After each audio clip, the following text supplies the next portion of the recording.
Hello everyone, hope you are doing well. Today we are gonna learn a new trick in Excel that we already discussed in our previous video. आज हमें देखना है कि जो हमने एक Excel में कमांड लर्न की थी that is for auto fit और auto adjust. What was that command? Alt H O I.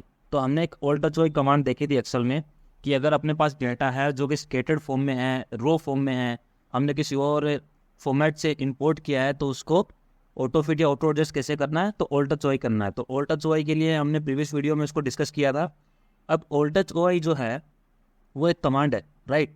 That means अगर मैं ऑल्ट एच ओ आई करता हूँ तो ऑटो फिट हो गया। अब इसके अंदर फॉर एग्जांपल मुझे और डेटा एंटर करना है, मैंने डेटा एंटर किया तो ऑटो फिट नहीं हुआ।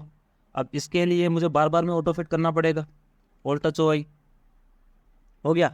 तो इस केस में क्या करना है कि अगर हम चाहें कि हमारा जो डेटा है वो एक बार में ही ठीक हो जाए और बार बार में ऑल्ट एच ओ आई ना देना पड़े। सी ऑल्ट एच ओ आई क्या है? एक कमांड है।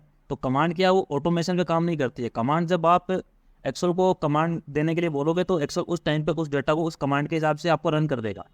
बट अगर आप चाहिए कि आपको कि जो मेरा डेटा है वो किसी ऑटोमेशन के बेस पे बार बार में ऑटोमेटिक काम करे तो उसके लिए आपको ऑटोमेटिक उसको फंक्शन देना पड़ेगा। उस केस में हमारे पास एक अनदर इसका शॉर्टकट है। उसके लिए क्या करना है, हमें एक VBA इसके लिए कोड फॉर्म करना है।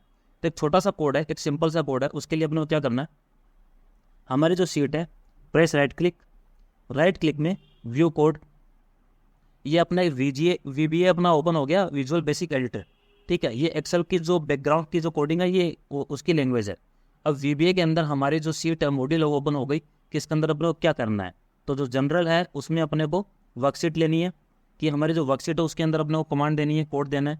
अब कोड के अंदर अपने को सिंपल कोड है, जो हमारी सेल्स है, सेल हो गई। सेल के अंदर मुझे क्या चाहिए, सेल के अंदर भी एंटायर कॉलम यानी पूरी शीट के कॉलम चाहिए। तो एंटायर कॉलम, और एंटायर कॉलम के लिए चाहिए कि आपने करना क्या है, ऑटो फिट। तो ऑटो फिट एंटर, ओके। तो इसके अंदर इसको सीधा सा क्लोज कर दीजिए ऑल्ट F11 करके। ये अपने आप इसको सेव करने की नीड नहीं होती है, ऑल्ट F11 की है। अब यहाँ पे आप देखिए, यहाँ पे आइए, ये ऑटो फिट हो गया। अब इसमें क्या होगा, फॉर एग्जांपल जैसे हम देख लेते उसी तरीके से देखते हैं कि लास्ट में मान लो मुझे कोई और एंट्री यहाँ पे एंटर करनी है, तो मैंने एंट्री एंटर की, एंटर, ऑटो फिट हो गया। कोई और एंट्री एंटर करनी है यहाँ पे, ऑटो फिट हो गया। कोई और एंट्री एंटर करनी है यहाँ पे, ऑटो फिट हो गया, राइट। तो इस केस में आपको VBA की हेल्प से आपको ये काम हो जाएगी। अब देखिए क्या होता है कि कई बार अपना जो काम होता है वो एक्सेल में किसी शीट के ऊपर एनालिसिस पर्पज से होता है, उसमें बार बार में वर्किंग करने की जरूरत नहीं होती है। तो उस केस में ऑल्ट एच ओ आई यूज़ कर लीजिए, ठीक है। लेकिन कई बार क्या होता है कि आपको ना किसी शीट में डेली बेस पे काम करना होता है। डेली बेस में दैट मीन्स कि आपकी अटेंडेंस शीट है, कोई आपका सैलरी रिकॉर्ड है या इस तरीके का कोई रिकॉर्ड है, तो उस केस में आप VBA कोड का यूज़ कर लीजिए। उससे आपको that will be very helpful for you. Okay, thank you.